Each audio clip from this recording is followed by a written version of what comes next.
Estimados compañeros, también a esa audiencia que se conecta en este momento con Despertar Político y los que de manera fiel, desde tempranito, desde antes de las 7 de la mañana, ya hay una cola esperando esta transmisión y a ustedes pues agradecemos su sintonía. Quería agregar ahorita, voy a aprovechar la ocasión a propósito de un tema bastante interesante que tocó nuestra compañera Joyce con las compras, las estafas, hay que decir así, que ocurren en Boca Chica al momento de usted comprar.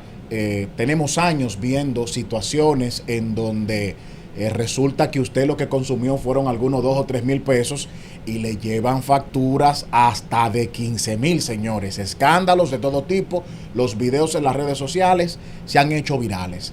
Bueno, tanto la alcaldía como Proconsumidor ajustó una medida que obliga a los comerciantes de la playa de Boca Chica a colocar los precios de sus platos en el frente.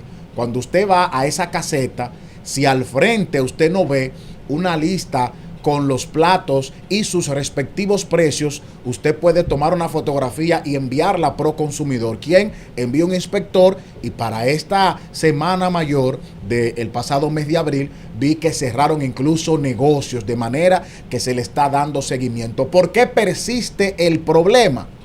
Bueno, porque los llamados buscones, que son terriblemente abusadores, porque una cosa es que a la factura, si por ejemplo el pescado cuesta 1,200 pesos, 1,500 pesos, usted le ponga 500 más, pero no, el pescado de 1,200 pesos, ellos lo quieren vender en 3,000 pesos y en 3,500, le ganan más del doble y hasta el triple, más incluso que los que tienen las casetas allá alquiladas y que cocinan. Son abusadores. Entonces, cuando ellos lo abordan desde el parqueo, que le buscan las sillas con las sombrillas, los cheilones, etcétera, y también le llevan el servicio, si usted no preguntó por precio o no pagó al servirle, usted es un estafado y cuidado si atracado seguro, porque al momento que usted se resiste a pagar, entonces se apandillan y eso genera situaciones. ¿Cuál es el consejo?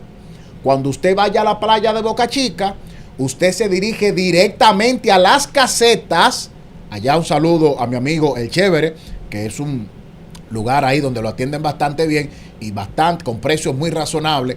Él mismo es quien me ha dado todas estas herramientas porque hemos hecho reportaje allá para los diferentes noticiarios, los que hemos trabajado actualmente en BTV, Grupo de Medios Panorama. Hicimos uno excelente para que la gente se oriente. Usted va a la caseta y pregunta el precio y usted mismo paga ahí.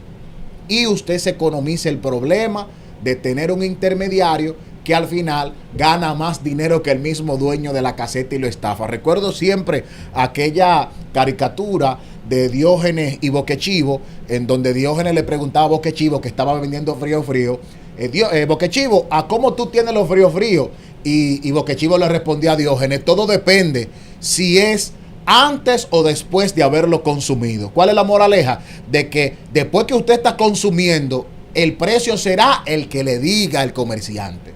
Pero si usted preguntó antes, usted se asegura y se libra de eso.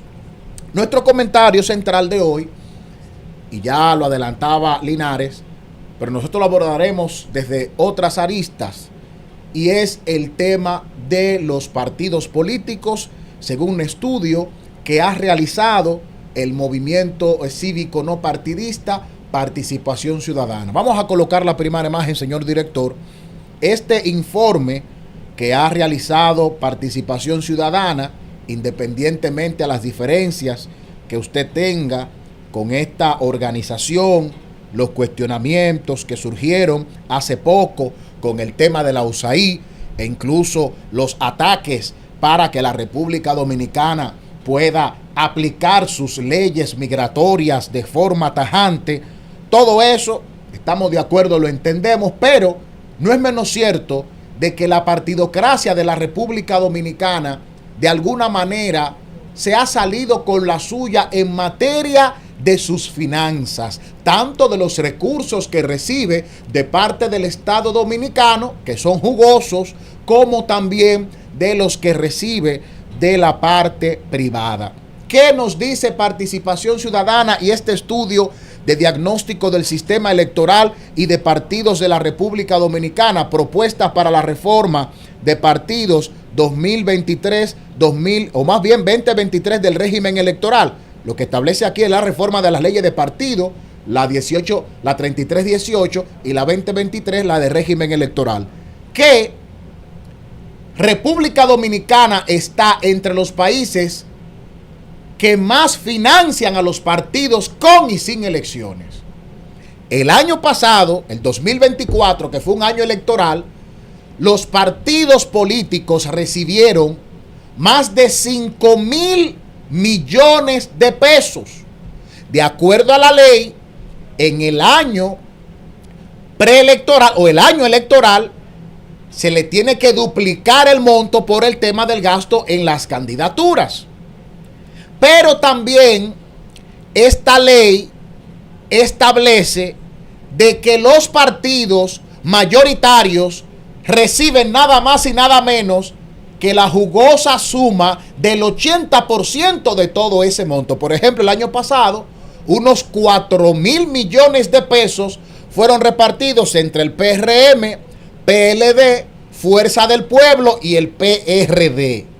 El PRD, un partido con una estructura que ya venía en decadencia, y lo pudimos ver en los resultados electorales. Creo que sacó el PRD menos de un 1% en las elecciones pasadas.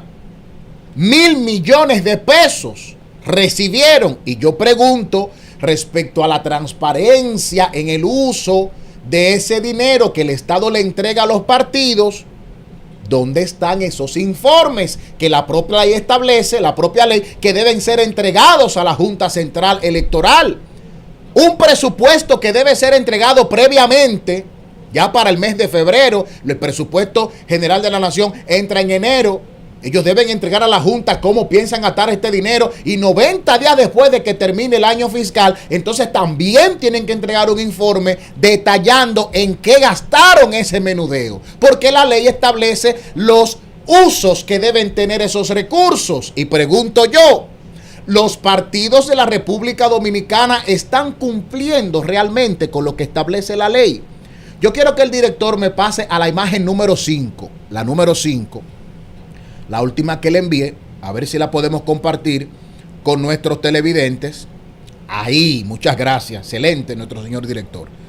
El artículo 62 de la Ley de Partidos, Agrupaciones y Movimientos Políticos, la 3318, establece la inversión de los recursos del Estado, y dice que los recursos del Estado que reciban los partidos, agrupaciones y movimientos políticos serán invertidos de la siguiente manera: no menos de un 10% será destinado a los gastos de educación y capacitación, atendiendo al contenido del numeral 1 del artículo 38 de esta ley. Pregunto yo, ¿los partidos políticos están gastando dinero para formar a su militancia?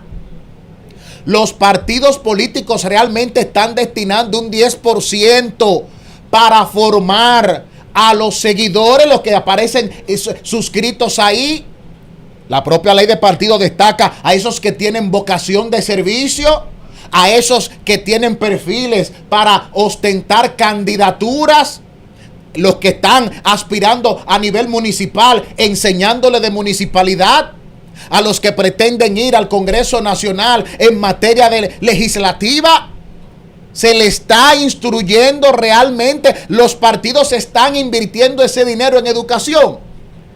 Lo que nosotros vemos en las candidaturas, mucha gente que a veces ni sabe en qué pie está parado y aparece en una boleta, y muchos ganan por el factor económico, porque hasta se está evadiendo la militancia, se están reclutando personas por el factor económico, gente que pueda no solamente autocostear su campaña, sino que también puedan apoyar, tanto si es a nivel, por ejemplo, de un regidor, la candidatura a la alcaldía, y en el caso de las diputaciones, que le sume al senador y hasta la campaña presidencial de esa organización política. De ahí el deterioro. De ahí que entre el dinero ilícito, que es uno de los motivos por los cuales nuestra democracia financia a los partidos políticos. Y vuelvo y pregunto, ¿están gastando los partidos realmente en la educación de su militancia? Cuando hemos escuchado de que ya esa formación que se le daba, por ejemplo, a los PLDistas, en esa escuela de formación, realmente el PLD dedicó no menos del 10% el año pasado, cuando recibió 1.000 millones de pesos, gastó 100 millones en educación. Yo quisiera ver ese reporte. Me encantaría ver qué programa educativo desarrolló el Partido de la Fuerza del Pueblo o el Partido Revolucionario Moderno o el PRD, que todavía era mayoritario en ese momento, gastó 100 millones de pesos formando a su militancia. Yo quisiera ver esos programas, porque si nosotros tenemos una militancia política formada, que tiene idea de qué se necesita para poder resolver los problemas principales que afectan a la nación, entonces nosotros estamos apostando a que sea lo mejor lo que llegue al poder, pero no siempre es lo mejor lo que llega, sino el que más recursos recibe. Y ahí viene la imagen número 2, señor director, que es otra arista que se desprende de todo esto. Repito, usted tenga su diferencia con Participación Ciudadana, y entiendo muchas, yo también tengo las mías, pero este estudio debe llamar la atención respecto a la transparencia en el uso de recursos. No obstante, a que no tenemos auditorías recientes de la Cámara de Cuentas, no tenemos información ni siquiera de la propia Junta Central Electoral con respecto a los informes que deben entregar los partidos de la ejecución del presupuesto, del dinero que recibió del Estado. Está la otra arista, el financiamiento externo, dígase del sector privado, lícito que permite la ley. Ahí dice que ven turbios los fondos privados que captan los partidos, porque tenemos la paradoja de, a pesar de que somos los partidos de la región que más recursos recibimos, son los que menos reportan en materia de aportes del sector privado en las campañas, política. Señores, eso da risa. Usted me dice a mí que nuestro país son de los que menos recibe, menos financiamiento recibe. Pues eso es mentira. Pero Danilo Medina fue el que dijo en el año 2020, post elecciones, de que era una de las campañas más caras de la historia de la República Dominicana. Y eso significa de que recibió, y lo estoy tratando bien, mire que no estoy hablando de que recursos del Estado, no. Vamos a poner de que fue del sector privado. Bueno, pues si fue la campaña más cara de la historia, entonces se debió recibir muchos recursos de parte del sector privado. Y no quiero hablar de la campaña actual, porque la campaña del 2024 fue una campaña fría a nivel presidencial. Había una tendencia tan marcada de que Luis iba a repetir, como en efecto ocurrió, que había poco dinero en las calles, y se lo digo como periodista, había poco movimiento. Esto fue una campaña de poco dinero, de poco movimiento económico.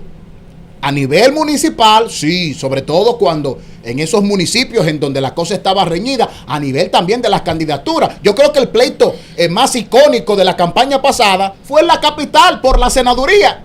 Fíjese cómo estaba lenta la cosa a nivel de... Pero en el 20, que hubo muchos gastos, y el 24 también los hubo, yo pregunto cómo es que no se le reporta a la Junta el dinero. Es que ¿de dónde que está saliendo ese dinero? Usted y yo sabemos. Entonces es importante que también, independientemente, repito, mándele todo el fuego que usted quiera Participación Ciudadana. Aquí se le mandó, y me circunscriba muchas de las cosas que se han planteado. Porque hay una agenda que quiere evitar que la República Dominicana cumpla con sus leyes migratorias. Ahora le está yendo mal en la administración de Trump. Pero como quiera, los partidos tienen que sincerizarse en cuanto a la transparencia del uso de sus recursos. ¿Están invirtiendo ese 10% en educación? Es una pregunta que yo quisiera que algún dirigente importante de los partidos mayoritarios, también de los minoritarios, que reciben menos, pero reciben también, si es verdad que están formando a su militancia con ese 10%. Eran 100 millones lo que le tocaba a los partidos mayores. O sea, que por lo menos 400 millones de pesos el año pasado debió destinarse la partidocracia dominicana a formar la militancia. Una militancia que ya lo he dicho en otros comentarios aquí, que representa el 90% del padrón electoral, por lo menos el que la Junta utilizó el año pasado. Porque hay 3 millones en el PRM inscrito, hay 2 millones en el PLD, 2 en la Fuerza del Pueblo. Son 7.3 y pico de un padrón de 8.2 contando los casi 900,000 de dominicanos en el exterior. Entonces, ¿se está dedicando ese dinero realmente? Los partidos, que todos cuando están en la oposición exigen transparencia en el uso de los recursos al gobierno de turno, deben hacer un ejercicio de coherencia y gastar el dinero que se le entrega desde el Estado de manera transparente, diáfana, como el agua cristalina, para que entonces puedan exigir, repito, a los gobiernos de turno, porque el PRM atacaba al PLD cuando ellos estaban en la oposición, ahora el PLD y la Fuerza del Pueblo atacan al PRM porque es el que está en el poder. Todos, la partidocracia dominicana tiene que hacer un ejercicio de coherencia para que no se dé la tercera imagen. Vamos a poner la tercera imagen. Sí, vamos. Antes de que nuestro coordinador, si nos lo permite, la tercera imagen, para que no ocurra esto, de que la confianza en la ciudadanía no se siga deteriorando. Y en esta misma tribuna de Despertar Político, un servidor ha planteado la importancia del sistema de partidos, sobre todo mirando lo que ha ocurrido en la región. Hay una fortaleza y queremos que se mantenga. Queremos que los partidos sigan actuando con la madurez, independientemente a las grandísimas oportunidades de mejora que cada gobierno tiene. Pero tenemos estabilidad política. Yo vi a un candidato que sacó más de 1 millón de votos llamando al presidente desde que salió el primer boletín de la Junta Central Electoral y reconocer la victoria del mandatario, y al otro que quedó en el tercer lugar también reconociendo la victoria. Aquí no hubo un clima de desestabilidad, no se generó ninguna tensión. Esos muertos de campaña que antes eran muchos, no lo estamos viendo, gracias a Dios. Entonces, los partidos tienen sus luces, pero en el manejo de recursos también es importante que haya transparencia, porque, repito, eso también es dinero del pueblo. Y yo ahí pregunto, ¿qué está haciendo la Junta Central? Porque habla de la Cámara de Cuentas, ahora es que se está organizando. La pasada gestión, eso fue un desastre. Un tollo eso fue. La Cámara de Cuentas más improductiva del mundo. Y el pasado director, ni su nombre voy a mencionar, echándole la culpa a los comunicadores. A los comunicadores. O sea, somos nosotros los que dejamos de hacer las auditorías. Fuimos nosotros los que preferimos estar en escándalo. Y en eso fue un disparate, esa gestión de Cámara de Cuentas. Entonces, no, pero la actual, Emma Polanco, tenemos la fe de que también actúe. Aunque yo sé que con temor, porque al final el sistema de partido es tan fuerte que ha sabido blindarse a través de la ley, porque no se prevén sanciones cuando no se cumpla con la distribución y el uso de esos recursos. Pero la Junta le va a marchar.